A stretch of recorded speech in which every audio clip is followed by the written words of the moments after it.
नमस्कार, बहुत स्वागत है आप सभी का खबरों के सफर में। मैं हूं आपके साथ ज्योति यादव। बुलेटिन की शुरुआत करेंगे इस वक्त की बड़ी खबर के साथ।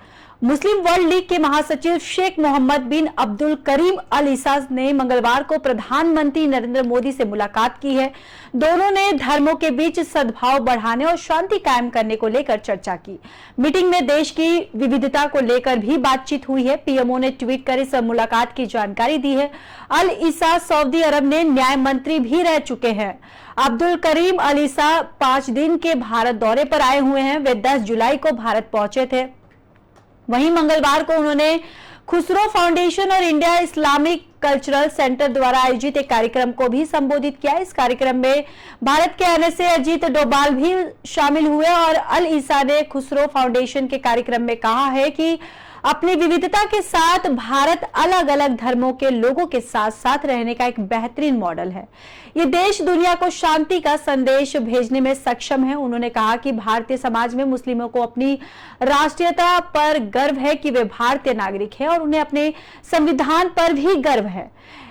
हमने भारतीय ज्ञान के बारे में बहुत कुछ सुना है। हम जानते हैं कि भारतीय ज्ञान ने मानवता के लिए बहुत योगदान दिया है।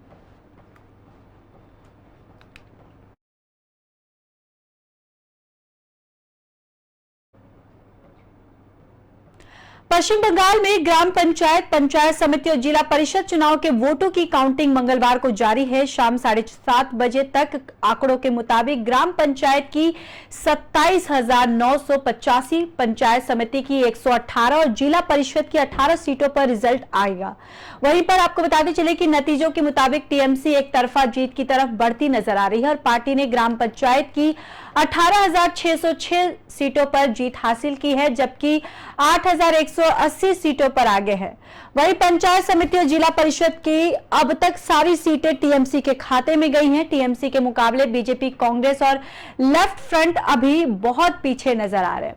ग्राम पंचायत में बीजेपी 4,482 सीटें, कांग्रेस 1,073 सीटें, सीपीआई 1,424 सीटें और लेफ्ट फ्रंट 1,502 सीटें जीत पाई हैं। पंचायत समिति और जिला परिषद में इन पार्टियों का खाता भी नहीं खुल पाया है। वहीं आशंकी नतीजों में बढ़ते मिलते ही टीएमसी कार्यकर्ताओं ने जश्न मनाना शुरू कर दिया है। टीएमसी समर्थकों ने ढोल नगाड़ों के साथ जुलूस निकाला। वहीं महिलाओं ने एक दूसरे को हरे रंग का गुलाल लगाकर खुशी मनाई। दूसरी तरफ बंगाल और बीजेपी अध्यक्ष सुकांता मजुमदार ने नतीजों में गड़बड़ी का आरोप लगाया है। पश्चिम बंगाल की 73,887 ग्राम पंचायतें सीटों में से 64,874 पर 8 जुलाई को मतदान हुआ था। बाकी 9,013 सीटों पर उम्मीदवारों को निर्विरोध चुन लिया गया था। निर्विरोध चुने जाने वाले उम्मीदवारों में सबसे ज्यादा 8,874 तृणमूल कांग्रेस से हैं।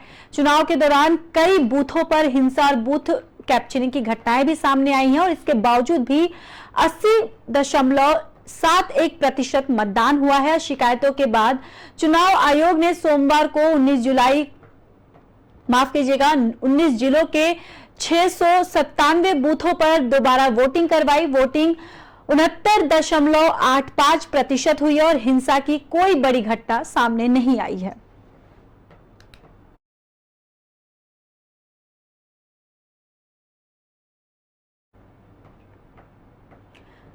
चलिए बढ़ते हैं अगली खबर की ओर। भारतीय कुश्ती महासंघ के पूर्व प्रमुख और बीजेपी सांसद बृजभूषण शरण सिंह पहलवानों के साथ यौन उत्पीड़न के आरोपों में जांच का मामला सामने आ रहा है। आपको बताते चले कि इस मामले में उनके खिलाफ एफआईआर दर्ज कर ली गई है।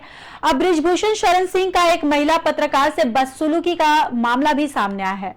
दरअसल यौन उत्पीड़न के मामले में चार्जशीट दायर होने के लेकर छपी खबरों पर महिला पत्रकार ने रिएक्शन मांगा था और इस पर बृजभूषण सिंह ने महिला पत्रकार से बदसलूकी कर दी। इस दौरान महिला पत्रकार का माइक और कैमरा टूट गया। मामला मंगलवार का है और एक निजी चैनल की महिला रिपोर्टर ने यौन उत्पीड़न मामले को लेकर बृजभूषण से कई तीखे सवाल किए थे। जवाब देने से इनकार करते हुए बृजभूषण ने कार के गेट को बंद कर दिया, जिससे माइक डैमेज हो गया और अब इसका वीडियो सोशल मीडिया पर भी वायरल हो रहा है।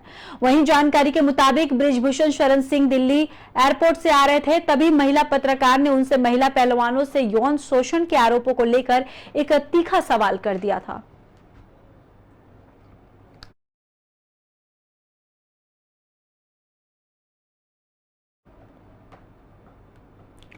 वहीं 2019 में चंद्रयान 2 की आशंक सफलता के बाद 4 साल से इसरो ने लगातार ऐसे परीक्षण किए हैं जिसने चंद्रयान 3 की हर संभावित खामी से निपटा जा सके।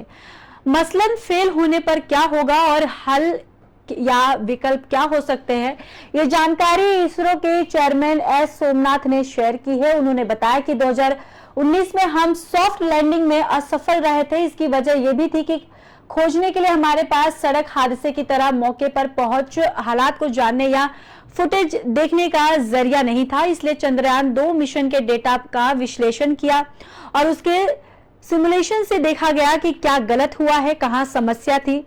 प्रोफेशनल सिस्टम में दिक्कत हुई है और इसमें लैंडर की गति अनुमान से ज्यादा बढ़ाई है।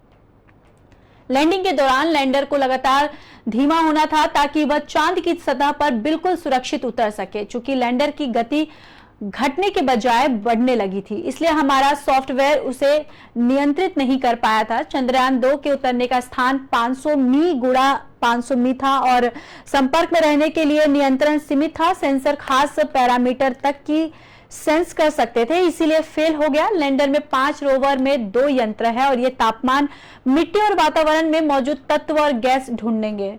इसके लिए सॉफ्ट लैंडिंग जरूरी है ताकि रोवर से लैंडर और लैंडर से ऑर्बिटर और ऑर्बिटर से इसरो तक इलेक्ट्रॉनिक सिग्नल मिलते रहें।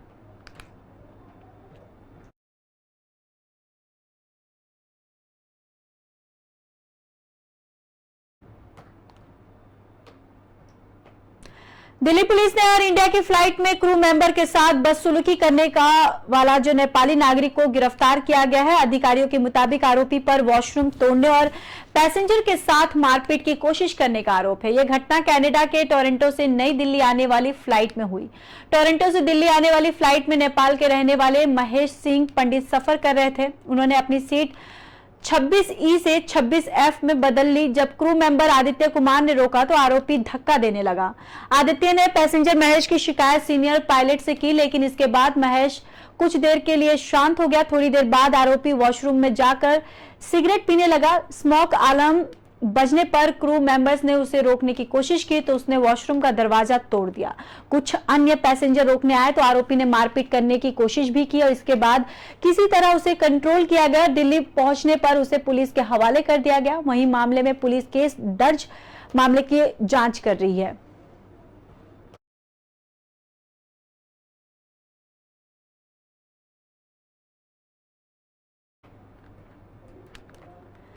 संयुक्त राष्ट्र की नई रिपोर्ट में खुलासा हुआ है कि गरीबी कम करने के मामले में भारत को बड़ी कामयाबी मिली है। भारत में 2005 से 2006 से और 2019 से 2021 के बीच में 41.5 करोड़ गरीबी से बाहर आए थे। ये जानकारी global multi dimensional poverty index के सामने आई है, जिसे यूनाइटेड नेशन डेवलपमेंट प्रोग्राम और ऑक्सफोर्ड यूनिवर्सिटी ने जारी किया है। रिपोर्ट के मुताबिक भारत में 2005 से 2006 में करीब 6.45 करोड़ लोग भयंकर गरीबी में जीवन गुजार रहे थे। यह संख्या 2015 से 16 में घटकर लगभग 3.70 करोड़ और 2019 से 2021 में 2.30 करोड़ हो गई है। ये आंकड़े गरीबी के स्तर से पर्याप्त कमी को दिखाते हैं। रिपोर्ट में कहा गया कि भारत के सबसे गरीब राज्य और समूहों में सबसे तेजी से प्रगति हुई है, जिनमें बच्चे और पिछड़ी जातियों के लोग भी शामिल हैं।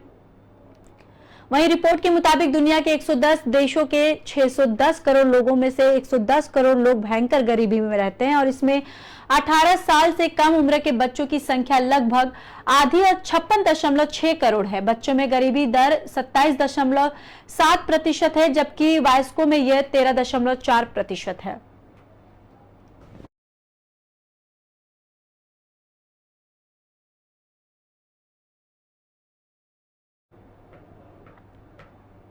फिलहाल के लिए इस बुलेटिन में बस इतना ही। बाकी देश और दुनिया की खबरों के लिए देखते रहिए पी न्यूज।